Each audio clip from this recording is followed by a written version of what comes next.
Hello and welcome to TVP World Talks here on TVP World. I'm your host, Diana Skaya.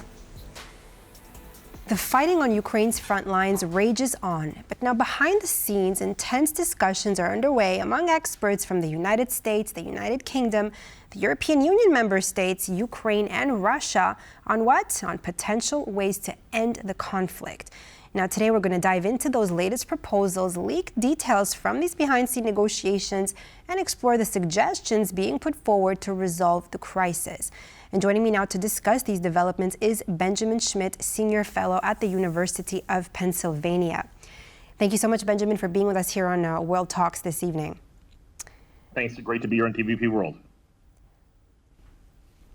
Benjamin, now, according to Reuters, advisors to incoming President Donald Trump are reportedly proposing plans to end the war in Ukraine that are going to allow Russia to essentially retain large parts of Ukraine in the future. Now, these proposals are backed by key advisors, reportedly including Trump's incoming Ukraine envoy, Lieutenant General Keith Kellogg. Where they're sharing common elements, removing NATO membership for Ukraine. Basically, what I'm understanding from here is that Trump is suggesting that he wants to push for territorial concessions from Ukraine in exchange for a peace agreement with Russia. Please tell us, how realistic is this proposal, considering Ukraine's firm stance on territorial integrity? Well, these are all major topics right now. We're in the middle of a presidential transition, and I think we should start by looking at what has gone on over the past, 2.5 years or so since Russia launched its large-scale invasion of Ukraine, and that has been a drip-fed and too little, too late approach to getting the sort of military equipment, the sort of technologies, the sort of systems that are needed to be delivered, and that's not only from the United States, but from the European Union as well, from NATO generally. Most countries in the transatlantic community, in particular the United States and Germany, have been a step behind where the military reality has been on the ground, what Ukraine needed to win. There's countries like Poland and the Nordic states and the Baltic states that have been kind of leading the effort to try to push forward and support Ukraine as much as possible. But, frankly, strategically, we haven't been there in the United States or in Germany in particular. So what this means is that the incoming Trump officials have kind of their work cut out for them in terms of, how to approach this conflict. And I think that at the end of the day, the best choice that they should make is, if this conflict ends in negotiations, which, oftentimes you hear experts and pundits saying, well, all conflicts end in negotiations. That's obviously untrue. It's not true in the history of war, the history of military conflict, but it very likely will be the case in this conflict. And of course, we've seen the Bankova, we've seen Zelensky himself talking about these sort of options, but making sure that Ukraine has the most leverage in any sort of negotiations is what Kellogg and all of these other officials have to do, and that's on the military side and the sanction side. We can certainly talk about the details of what that might look like. All right, but Benjamin, Trump mentioned that NATO membership for Ukraine would be off the table under this plan. What would that actually mean for Ukraine's long-term security aspirations? And how would this be able to affect NATO's position in Eastern Europe? It would be an absolute disaster for Ukraine. They need any sort of negotiation that would resign, millions of Ukrainian citizens to living under, Russian tyranny. Is something that the Ukrainians absolutely have rejected in the past. They are generally, continuing, even saying that even if the conflict was frozen for some period of time, they would need NATO membership guarantees. Zelensky said that earlier this week. And it's not the final word on the territorial integrity of the Ukrainian state.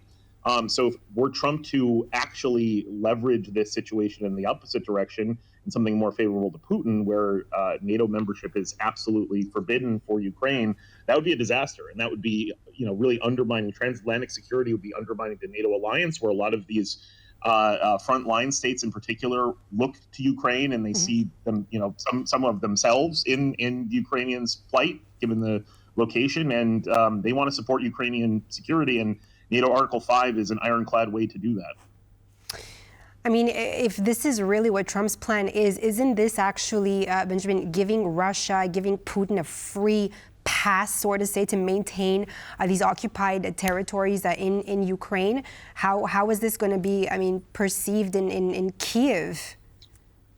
It would be absolutely giving a free pass. I mean, I think that what should happen, in my view, is taking a stronger stance that the Biden administration took and increase the efficacy and the enforcement of sanctions, not only on technology export controls and things that can basically undermine Russia's military supply chain to make it harder for itself to actually fight effectively against Ukraine, but also to increase the military support that Ukraine has as well, and push for macroeconomic sanctions, which can undermine Russia's ability to fund the war. So really, actually, instead of a price cap, putting in oil sanctions and gas sanctions. And so that still hadn't happened under the Biden administration. I think that should be the first move from incoming National Security Advisor Waltz and the Ukraine negotiator Kellogg and these sorry, officials. Benjamin, you say that you think that should be